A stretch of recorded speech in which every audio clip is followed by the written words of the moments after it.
전 혼자서 아이를 키우고 있는 40대 여성입니다. 저도 제 처지가 이렇다 보니 여기에 올라오는 이야기를 들으며 사연의 주인공이 하는 복수에 속 시원해하고 감동적인 일에 눈물을 지으며 애청하고 있어요. 저에게도 복수와 감동 두 가지를 모두 포함하는 사연이 있어 조금 마음의 정리가 된 지금 여러분들께 전해드리고 싶어서 나왔고요. 제가 주체가 되어서 한 복수와 감동 스토리는 아니지만요. 그럼 저에게 어떤 사연을 가지고 있는지 한번 들어봐 주세요. 전 남편과 평범한 연애 끝에 결혼을 했습니다. 누구나 그렇듯 저에게도 남편과 결혼을 해야겠다고 마음을 먹게 된 모습이 있었어요. 오랜 기간 만남을 이어오던 남편이 언제 어디서 어떤 상황에서든 신중한 모습을 보여줬고 그 모습을 보며 믿음직스럽다는 생각이 들어 결혼을 결심하게 되었죠. 그런데 제가 남편과 연애를 하는 4년 내내 속아왔던 거였습니다. 그걸 신혼여행을 가게 되어서 알게 된 거죠. 그것도 행복한 결혼식을 마치고 도착한 신혼여행지에서 맞게 된 떨리는 신혼 첫날 밤이 되어서 말이에요. 저녁 식사를 마치고 로맨틱한 분위기를 만들려고 준비를 하고 있었는데 호텔 인포메이션에 다녀온다고 한 남편이 한참을 기다려도 오지 않는 겁니다. 처음 와보는 여행지에 그것도 외국이다 보니 무슨 일이 생겼나 싶어 걱정이 될 수밖에 없었어요.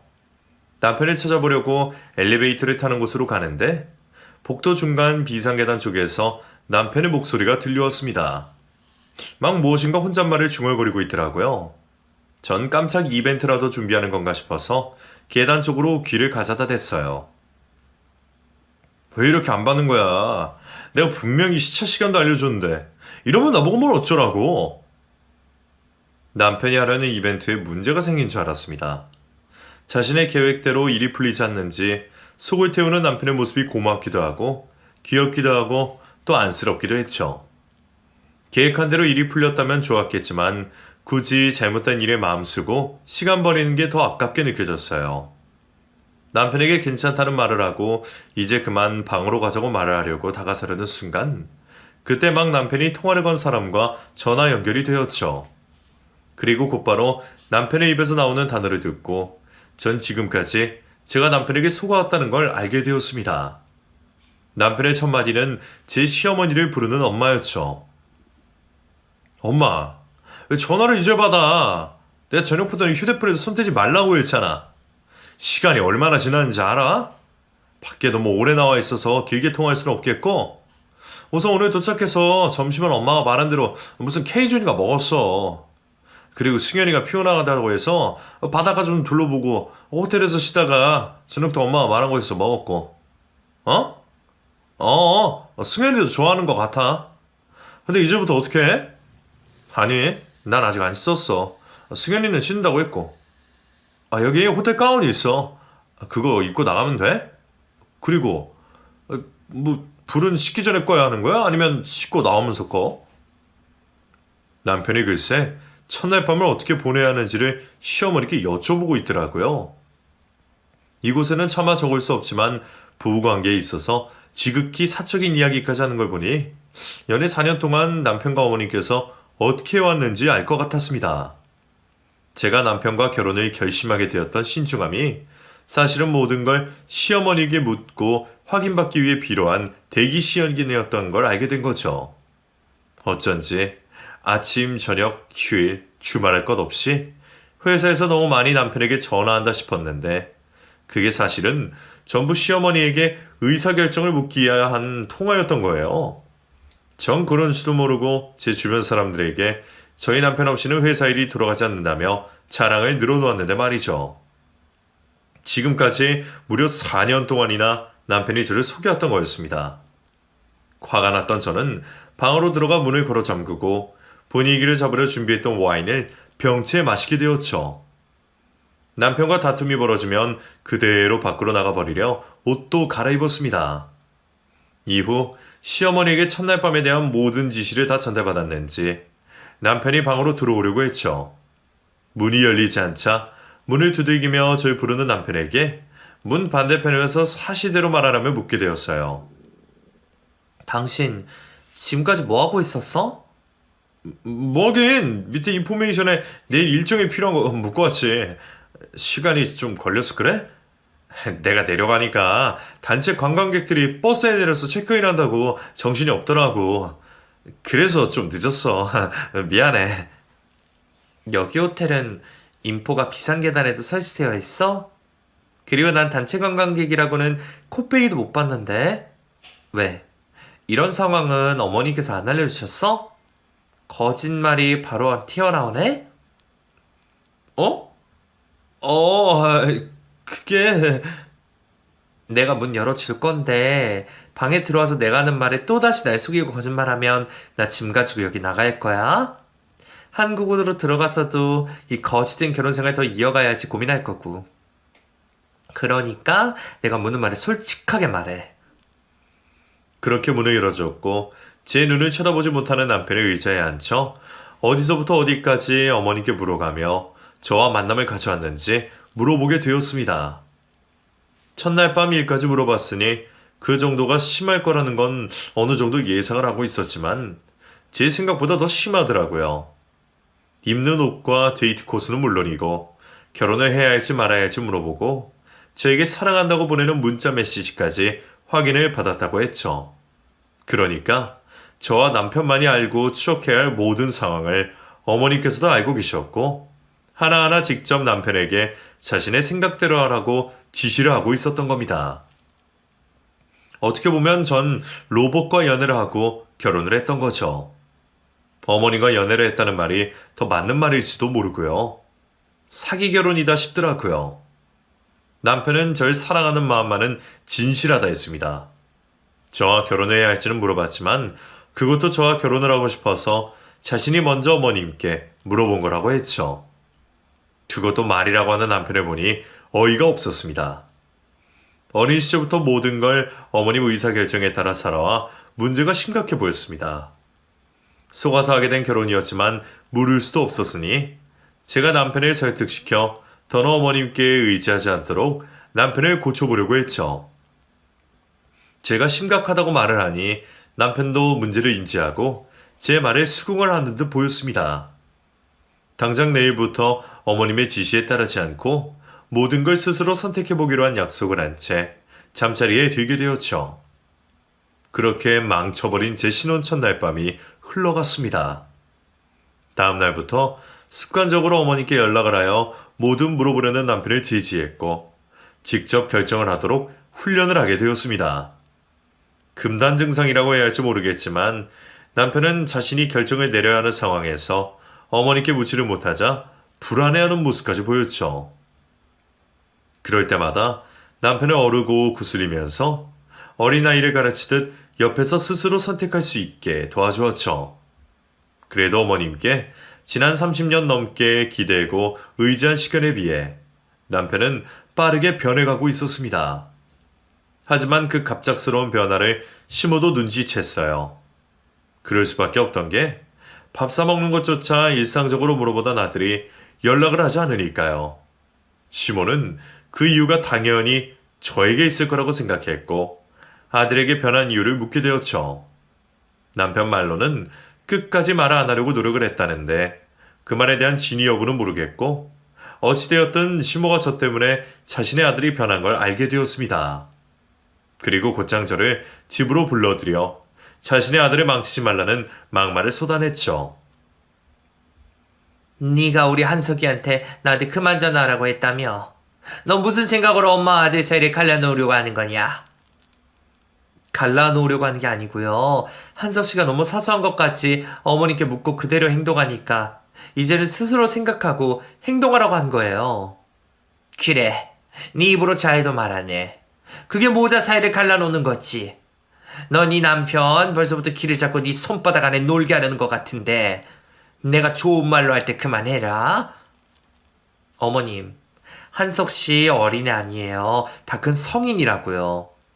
집안의 일이나 큰일이면 몰라도 팬티 한 장 있는 것까지 어머님께 묻고 허락받으면 안 되죠.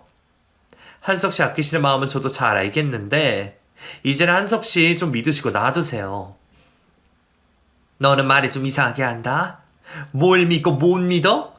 내가 우리 한석이 뭐든 잘 되라고 확인하는 거지. 우리 한석이가 내 말 안 들어서 잘 된 게 있다고 하디? 자식이 부모 말만 따르는 게 당연한 거지. 네가 뭔데 이래라 저래라 하는 거야. 주제 넘지 말고 괜히 우리 아들 망치러 가지도 말아라. 내 아들이니까 내가 알아서 할 거다. 저로서는 당최 납득이 되지 않는 말이었고 더 이상은 좋게 말이 나오지 않았습니다. 며느리로서의 선은 지켰지만 저도 제 불만에 대해서 전부 다 이야기했죠. 그러다 보니 서로 목소리가 격양될 수밖에 없었어요. 중간에 아버님께서 개입을 하셔서 시모에게 화를 내고 그만하라는 말로 인해 얼렁뚱땅 이야기가 마무리되었지만 그날 이후 전 시모에게 단단히 찍혀버렸습니다. 시집살이와 차별 대우가 시작된 거죠.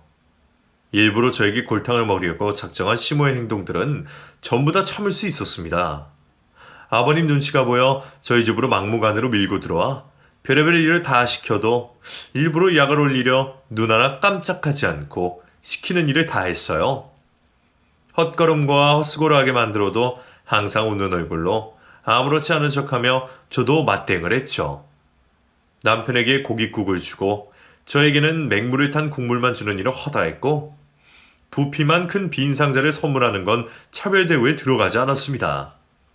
정말 유치하고 치사한 일들이 많았지만 다 참을 수 있었죠. 문제는 남편 놈이었어요. 모든 상황을 알고 있으면서도 저에게 괜찮냐는 말 한마디 안 하는 남편 때문에 열이 받고 화를 내기 시작했죠. 그러면 또 마마보이인 남편은 그걸 또 자기 엄마에게 쪼르르 달려가 일러 바치고는 했어요. 저도 질 수는 없으니 시집살이를 당하더라도 또 남편에게 뭐라고 했고요. 그런 남편과 시모를 두고도 이혼을 하지 않던 건 딱 두 사람 때문이었습니다. 한 명은 제 분신과도 같은 아들이었고 한 분은 제 시아버님이었죠. 아들의 경우 다른 설명 없이도 이해가 되실 텐데 뜬금없이 등장한 시아버님 때문에 왜 그런지 많이들 궁금하실 거예요. 제 아들 민호가 태어나기 전부터 시아버님께서는 제게 유일하게 그 집안에서 힘이 되어주시는 분이었습니다. 남편과 시모와는 결이 다르신 분이셨죠. 처음 뵙고 인사를 드릴 때부터 아버님께서는 며느리 사랑은 시아버지라는 말에 맞게 저를 무척이나 아껴주시고 사랑해주시는 분이셨어요. 아버님께서는 제가 시모에게 괴롭힘을 당할 때마다 뒤에서 챙겨주시고 다른 일을 시키시는 척 하시며 그 자리를 피하게 만들어주셨죠. 그뿐만이 아니라 시모가 너무 심하게 제게 뭐라고 할 때는 시모 앞을 가로막으시고 화를 내시기도 하셨습니다. 자신의 아들에게도 똑같이 행동하셨죠. 제 입으로 직접 남편이 한 마마보이 짓을 아버님께 이른 적이 없었지만 아버님께서는 모든 걸 다 하시는 것처럼 항상 남편을 볼 때마다 정신 좀 차리라는 말씀을 누누이 하셨습니다. 김한석이, 너 요즘은 승윤이한테 잘하고 있어? 당연히 잘하죠. 그러니까 오늘도 집에 같이 오죠. 잘하기는. 내가 승현이 얼굴 보면 다 알아. 네가 얼마나 승현이 속을 썩이는지. 너 요즘도 네 엄마한테 이거 할까 저거 할까 이러면서 치마폭에 쌓여있지? 다 큰 남자 새끼가 창피하지도 않냐? 너도 남자면 이제 민호 보기에 창피한 짓은 그만해라. 어? 승현이 속 좀 그만 썩히고 혹시라도 승현이 눈에서 너 때문에 눈물 한 방울이라도 떨어지는 날에는 너 내가 엄마 소리도 못 나게 두들겨 패줄 테니까 꼭 기억하고 있어. 아버지, 말씀을 하셔도. 야, 김한석, 내가 농담하는 것 같아? 아니요, 알겠어요. 승현이한테 잘할게요. 남편과 시모가 하는 짓에 대해 아버님께 말하고 싶은 것들은 많았지만 아버님 성격을 알았던 탓에 입을 다물 수밖에 없었죠. 과거 운동을 하셨던 아버님께서 화를 내셨다가는 시모와 남편이 작살날 걸 알았거든요. 두 사람을 작살내고 싶은 적도 많았지만 그래도 아버님께서 저에게 해주시는 것 때문에 그 정도 난리를 만들 마음까지는 들지 않았어요. 시모와 남편 두 사람이 저를 괴롭게 하는 것보다 아버님께서 저에게 주시는 사랑이 더 컸으니까요. 그런 아버님이 곁에 있어 주시는 게 감사해서 저도 아버님께 무조건적으로 잘해드리려 했습니다. 하시고 싶은 게 있으면 먼저 알아봐서 해드리고 몸에 좋은 게 있다면 저희 아버지보다 먼저 드리고는 했어요. 저희 부모님께는 죄송한 말이지만 저에게는 제 아들과 똑같이 소중한 사람 1순위였죠. 얼굴을 보면 서로 웃을 일밖에 없다 보니 당연히 사이가 좋을 수밖에 없었고 종종 데이트도 즐길 만큼 아버님과 가깝게 지냈습니다. 밖에 다닐 때면 다정한 부녀 사이로 오해를 받을 만큼 친부녀 같은 관계였죠. 그런 아버님과 그날도 데이트를 즐기고 있었어요. 한겨울이었지만 좋아하시던 팥빙수 집에서 재미있는 시간을 보내고 나왔는데 몇 걸음 되지 않아 아버님께서 갑자기 쓰러지셨습니다. 급히 119를 불렀지만 하필 퇴근 시간으로 길이 막혀 사고 현장에 도착을 하는 것도 병원으로 이송하는 것도 늦어질 수밖에 없었죠. 기존 소요되는 시간보다 늦게 도착한 병원에서는 아버님께 뇌출혈 발생했다고 말해왔습니다. 뇌출혈 위치와 모양이 좋지 않다며 바로 수술을 들어가야 한다 했죠. 수술을 마치신 아버님께서는 다행히 생명에는 이상이 없으셨지만 의식이 돌아오지 않으셨습니다. 그리고 의식을 회복하시고 깨어나신다고 해도 몸 우편에 마비 증상이 계속될 수 있다고 했죠. 안 그래도 제게 소중한 아버님께서 쓰러지셔서 마음이 쓰일 수밖에 없었는데 저와 같이 있으시다 쓰러지셨으니 모든 게 제 탓인 것만 같았습니다. 가게를 나설 때 아버님께 좀 더 신경을 써야 했는데 모두 제 부주의로 발생한 일 같아 죄송한 마음이었죠. 당연히 제가 아버님 곁에서 지내며 병수발을 들기로 했습니다. 아버님께서 하루라도 빨리 깨어나실 수 있게 노력을 했죠. 제가 하는 말에 반항을 하실까? 자는 시간을 제외하고는 항상 이야기를 전해드렸고 혈액순환이 잘 되도록 몸을 주물러 드렸습니다. 그리고 재활을 하셔야 한다는 몸을 조금이라도 더 나은 상태로 만들기 위해 운동도 대신 시켜드렸죠. 오매불망 아버님이 깨어나시기만을 기다렸습니다. 그렇게 제가 쓰러지신 아버님을 간병하고 있을 때 시모와 남편은 주말이면 풍경이 좋은 곳들을 둘러보고 다니며 마음 편히 살고 있었어요. 저 혼자 아버님을 간병하는 것을 가지고는 불만이 없었지만 이 집안의 기둥이셨던 아버님이 쓰러지신 상황에 마음 편히 놀러 다니는 두 사람의 모습이 보기 좋을 리가 없었죠.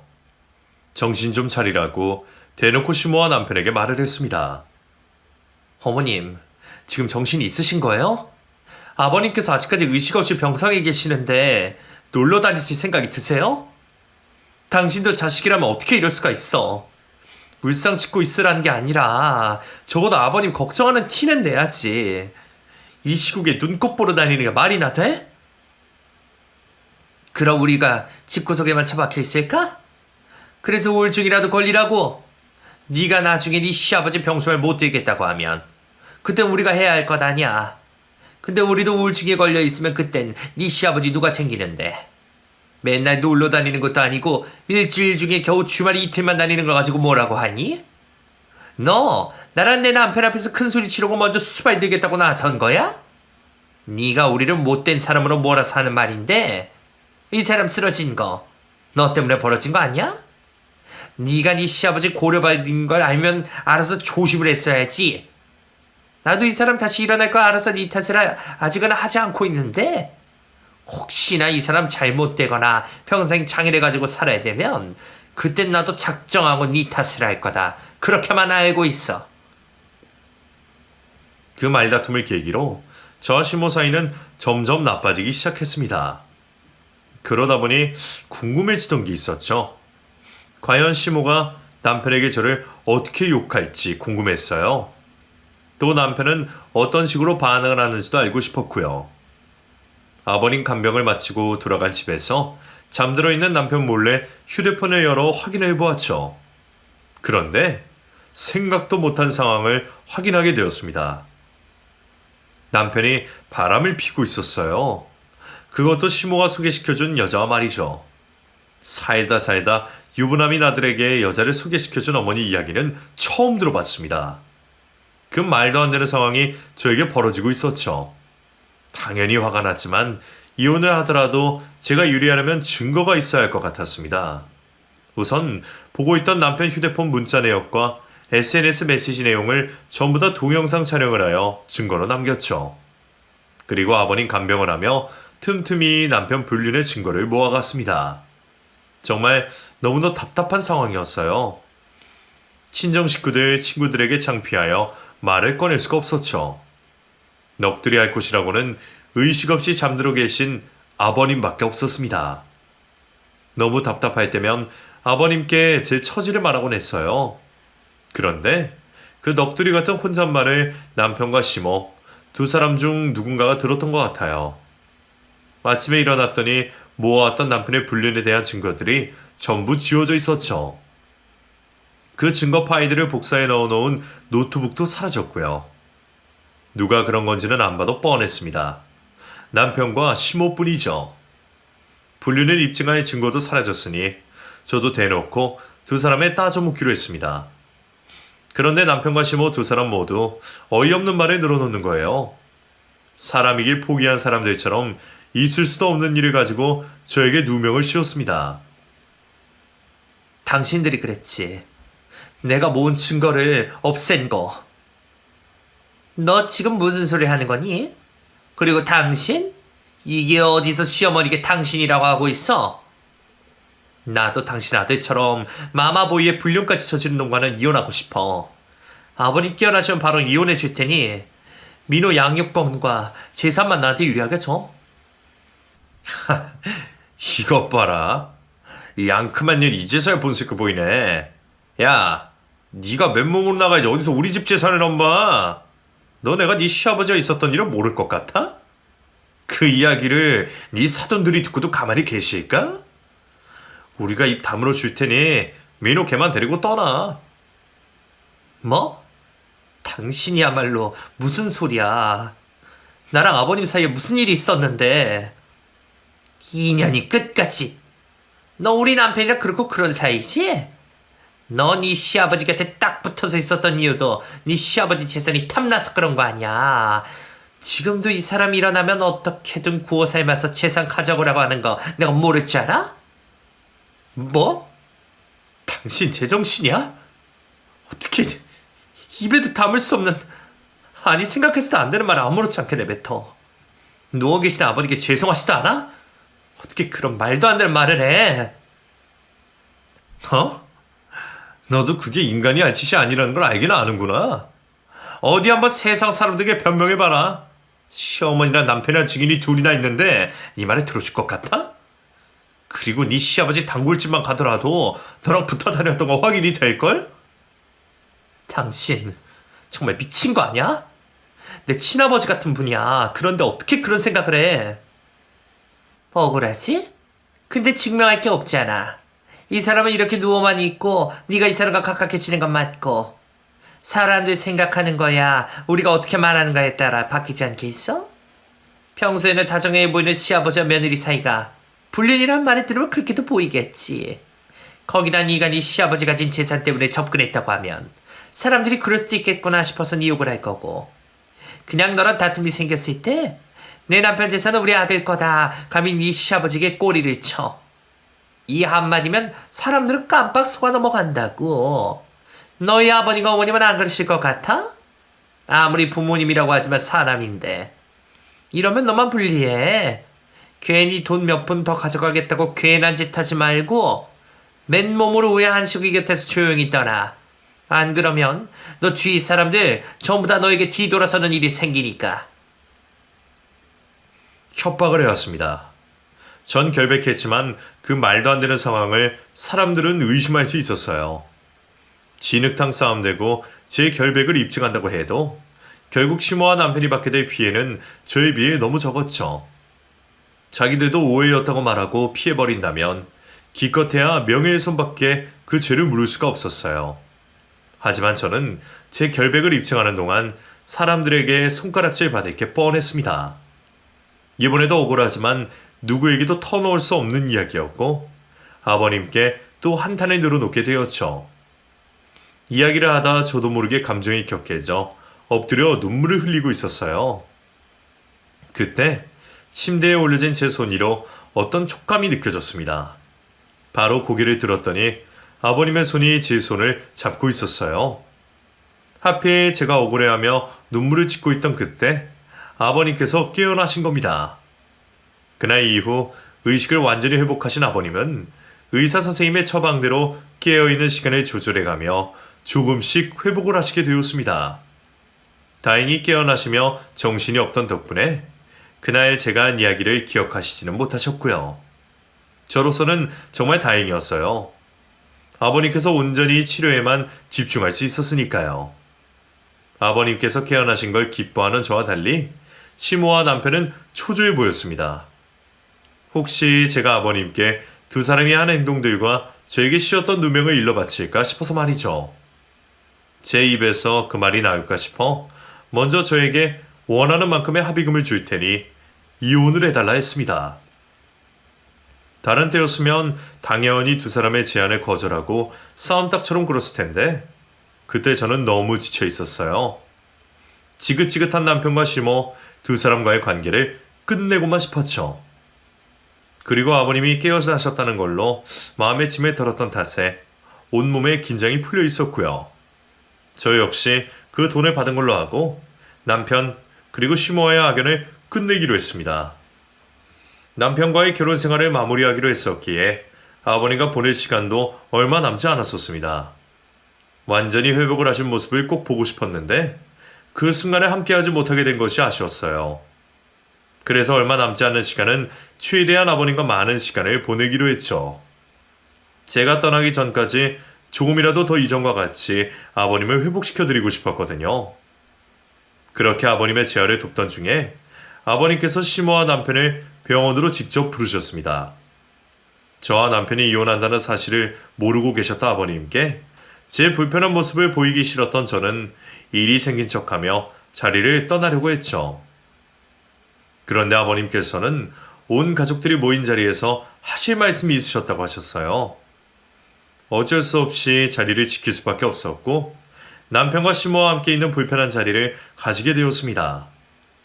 아버님께서는 온 가족이 병실에 모이자 저에게 서랍에 있는 종이를 꺼내오라고 하셨고 남편과 시모에게는 앞뒤 설명 없이 도장을 찍으라는 한마디 말씀만 하셨어요.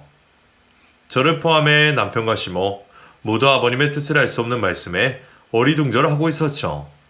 저는 아버님께서 시키신 대로 서랍에서 종이를 꺼내게 되었는데 그곳에는 재산 증여에 대한 서류가 있었습니다.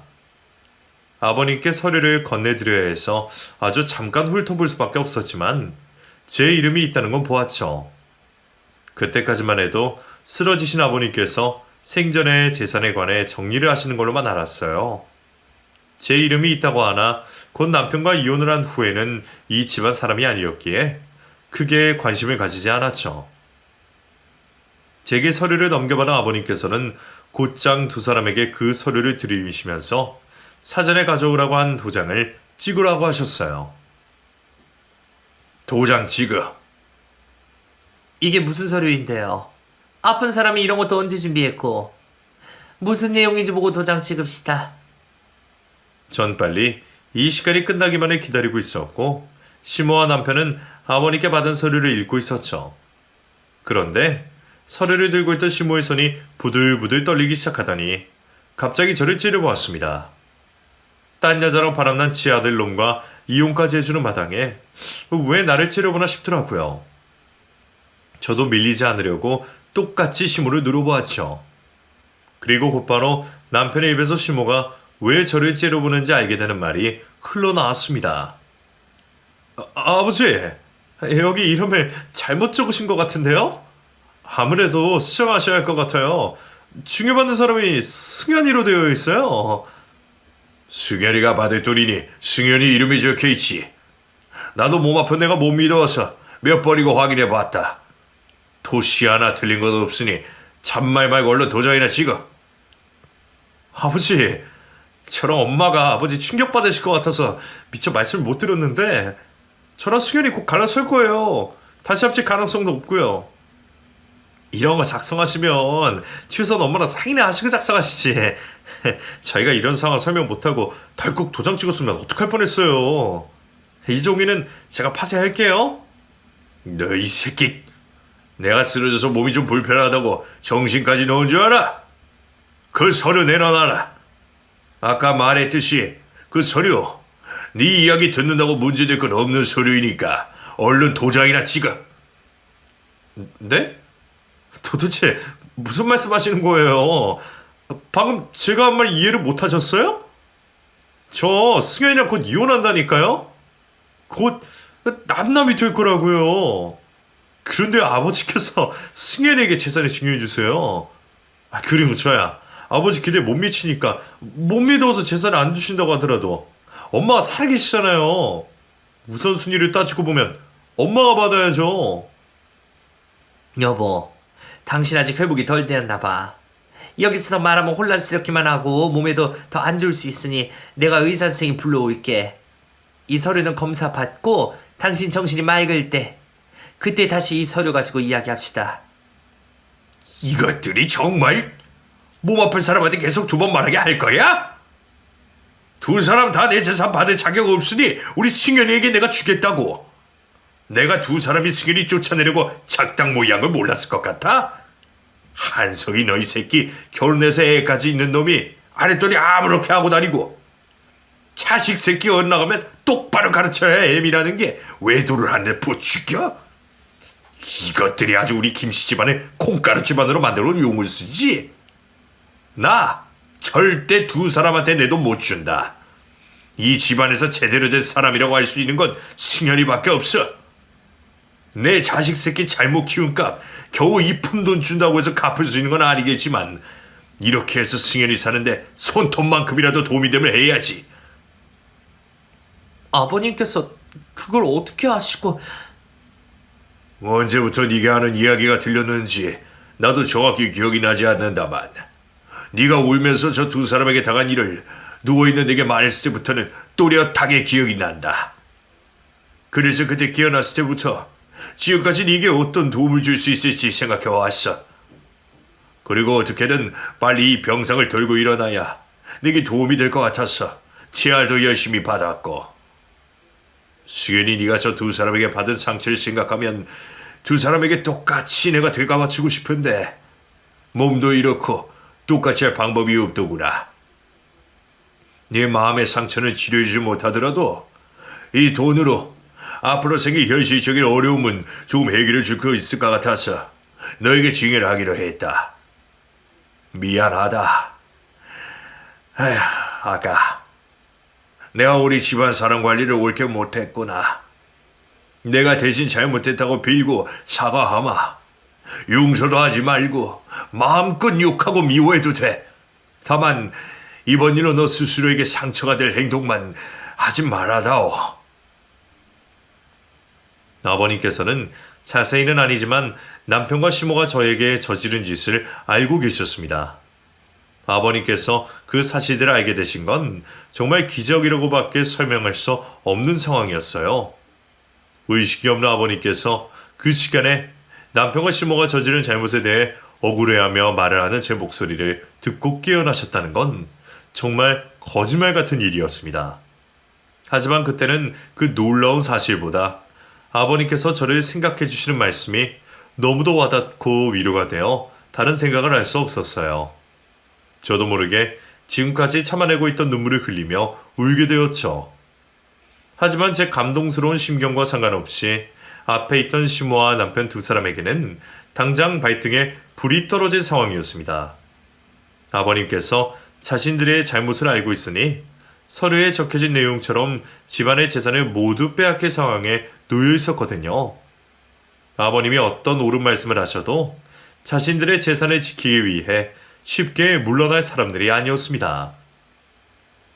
여보, 아무리 그렇다고 해도 이걸 재산과 결부시키면 안 되지. 어찌되었던 간에 이거는 한석이와 승현이 사이에서 해결할 일인데 왜 제3자가 끼어들려고 해? 한석이가 결혼생활 하는데 잘못을 했으면 합당한 처벌을 받고 위자료 명목으로 배상하면 되는걸. 왜 당신이 집안 재산까지 마음대로 결정하면서 애를 도와주려고 하냐고? 그리고 요즘에는 우리 때와 다르게 불륜이 죄가 아니라니까?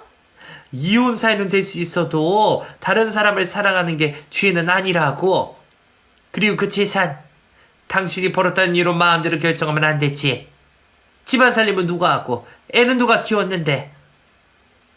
나도 우리 집이 이 정도로 살고 당신이 바깥 일만 집중할 수 있게 만든 몫이 있어. 우리가 이혼을 한다고 해봐. 나도 내 몫의 재산 분할을 받는다니까? 그런데 당신이 우리 모자가 당신 마음에 안 든다는 이유만으로 재산의 대부분의 돈을 얘한테 준다는 건 말이 안 되지. 맞아요. 아버지도 뉴스나 신문에서 보셨을 거 아니에요. 요즘 내 형제들끼리도 부모님 상속받을 때 정당한 내 몫 찾으려 소송 가고 그래요. 당연히 법원에서는 그 몫을 인정해주기도 하고요. 제가 이 집안의 친자식입니다. 저도 따지고 보면 우리 집 재산을 나눌 때 제 몫을 요구할 수 있는 사람이라고요. 당연히 피 한 방울 섞이지 않은 승현이보다 제 몫이 더 크고요. 아버지가 이렇게 나오시면 저랑 엄마도 어쩔 수 없이 법에 호소를 할 수밖에 없어요. 그러면 가족 간에 이러니 저러니 감정의 골만 깊어지고 아는 사람이나 친척분들에게 가족들끼리 뭐 하는 짓이냐고 손가락질만 받죠. 조금만 깊게 생각하시면 여기 있는 사람들 다 좋게 끝낼 수 있는 일인데 너무 승현이 편에 서서 생각하시지 말아주세요. 전 이런 상황이 벌어질지도 몰랐고 법에 대해서 잘 알지도 못했습니다. 하지만 시모나 남편이 말하는 말들이 틀린 말이 아니라는 건 대중매체들을 보며 알고 있었죠. 애초에 남편과 이혼을 결심하며 약속한 돈을 이외에 바라지도 않겠기에 그날 아버님께서 보여주신 행동들로 전 충분히 만족했고 앞으로 살아가는 데 있어서 큰 힘이 될 것 같았어요. 괜히 저 때문에 아직 회복을 하셔야 하는 아버님 몸만 상하시고 남은 가족들에게 미움이라도 받을까 걱정이 되어 제가 물러서겠다고 말했죠. 저도 제가 그 큰 돈을 받을 자격이 있다고 생각하지 않아요. 아버님, 지금 말씀해주신 것과 행동하셨던 것만으로도 저는 충분합니다. 어차피 한석 씨와 이혼하기로 하면서 약속한 돈도 있어서 괜찮아요. 신경 쓰시면 몸에도 좋지 않으니 제가 아버님 재산 받을 자격이 없는 걸로 하고 가족들 간의 의견들이면 그만하는 걸로 하시죠. 아유 그래 너 말 잘했다. 네가 곧 남남이 되는 이 상황이 되어서야 예쁜 말 좀 하는구나. 여보 승현이 말 들었지? 아휴 당신이 주겠다고 하면 뭐해. 받아야 하는 사람이 싫다고 거절을 하는데. 승현이 말처럼 가족들끼리 돈 가지고 음성 높이고 감정 내세워서 되겠어? 그만하고 내가 한석이한테 이혼 도장 찍기려면서 약속해놓은 것보다 더 챙겨주라고 할 테니까 그만 마음 놓고 있어. 당신은 당신 몸이나 생각하면 될 것을 왜 새 출발한다고 신난 애까지 챙겨주려고 해? 제가 그 자리에 더 있어봤자 분란만 더 만드는 것 같아 자리를 떠나려고 하는데 아버님께서 생각지도 못한 말씀을 하셨습니다. 승현이가 지금 안 만든다고 해도 어떻게 해서든 내가 줄 거다. 그리고 두 사람이 자꾸 내 목, 네 목 짓거리는데 나도 다 방법이 있어. 내가 내 돈 가지고 탕진하면 그거 두 사람이 무슨 수로 막을 거야? 내가 승현이에게 선물을 경고가 될 만한 걸 선물하면 무슨 수로 두 사람 몫을 챙길 거냐고. 법적으로 문제가 있는지 확인만 하고 내가 오늘부터 꾸준히 승현이에게 선물해주면 되겠네. 고맙다. 두 사람 때문에 내가 더 열심히 재활을 해야 할 이유가 생겼어. 내가 열심히 재활해서 선물 고르는데 오랫동안 걸어 다닐 수 있는 다리를 만들어 보기로 하지. 자, 또 막을 수 있는 걸 생각해봐. 정 안 되면 내 재산 다 태워버리든 묻어버리든 해서 두 사람에게 한 푼도 못 가게 만들 거니까. 기발한 생각 한번 해보라고. 집안의 재산을 어떻게 해서든 빼앗기지 않겠다고 하던 시모와 남편처럼 아버님 또한 어떻게 해서든 가지고 계신 재산을 저에게 주시겠다는 모습이셨습니다. 당연히 시모와 남편이 당황할 수밖에 없었죠. 두 사람이 재산 증여에 대한 아버님 생각을 인정할 수 없다고 했지만 어떤 말을 해도 아버님의 고집을 꺾을 수 없었죠. 너네 둘 계속 이러다가는 그나마 내가 조금이라도 주려고 했던 돈마저 다 잃게 된다. 그 돈이라도 받고 싶으면 내 마음 바뀌기 전에 얼른 도장 찍어. 그나마 조금 남은 재산이라도 받고 싶으면 지금이라도 서류에 도장을 찍으라고 하시는 아버님의 협박과 똑같은 말씀을 두 사람은 따를 수밖에 없었습니다. 결국 서류에 도장을 찍게 된 거죠. 이후 저와 남편은 이혼을 하게 되었고 아버님의 회복 끝까지 도와드리지 못하고 곁을 떠나게 되었어요. 아직 몸이 성치 않으신 아버님 걱정이 되었습니다. 본래도 정신을 못 차리던 시모와 남편인데 재산 관련 문제로 아버님께 억가심정을 가져서 제대로 된 치료를 못 받게 하면 어떡하나 싶었죠. 그런데 아버님께서도 생각이 다 있으셨더라고요. 우선 아버님께서는 저에게 주셨던 재산 외에 금액으로 자신의 치료를 받으며 평생 지내게 될 실버타운에 입주를 하셨습니다. 그리고 자신의 며느리와 불륜 관계로 몰아가려고 했던 시모와 이혼을 하셨죠. 그래서 다행히 번거롭게 통원을 하시며 재활 치료를 받으시는 것보다 더 나은 환경에서 재활을 하시고 지내실 수 있으셨어요. 아버님께서는 제 머리로는 생각할 수도 없을 만큼의 번뜩이는 아이디어를 생각해 내신 겁니다. 아버님께서 실버타운에 가신 이후로는 제가 편하게 아버님을 만나뵐 수 있었습니다. 그리고 아들과 단란하게 잘 살고 있는 지금도 아버님을 매주 뵈며 건강을 신경 써드리고 과거와 같이 부녀 사이처럼 지내고 있고요. 잘못한 결혼이 제 인생의 오점이긴 하지만 대신 평생 제 편이 되어주실 아버님을 만날 수 있게 되어 그나마 다행이라고 생각하고 있어요. 지금도 저를 보고 미안해하시는 아버님을 위해서라도 아들 민호와 행복하게 잘 살아가야죠. 한 부부 가정으로서 힘든 일도 많겠지만 저에게 힘이 되어주는 친정가족들과 아버님을 생각해서 잘 이겨내도록 하겠습니다. 그럼 제 사연을 끝까지 들어주셔서 감사합니다.